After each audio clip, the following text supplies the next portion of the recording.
In this video, I'll show you how you can add text over an image inside of Canva. So here's exactly how you would do it. So first, go into your Canva project. For me, I've opened up a blank canvas, which is going to be 16 by 9.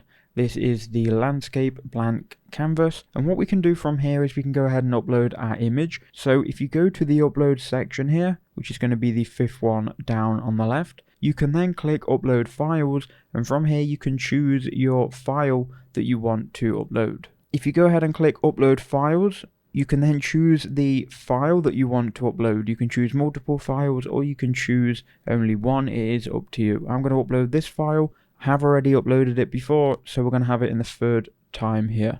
So all of our files will be uploaded to images. We can drag them on at any time into any project to use them. If you want to add text over the image, go to the text tool, click add a text box, and then it's going to open up some text. Now if you want a specific style, you can choose any from here, but you can also customize this later as well. So we'll go heading, and I'll just keep the text as heading, and we're going to drag it over the image. Now you can notice how the guide snaps it to the middle, which is good. We're going to double click, and here we can change things like the font.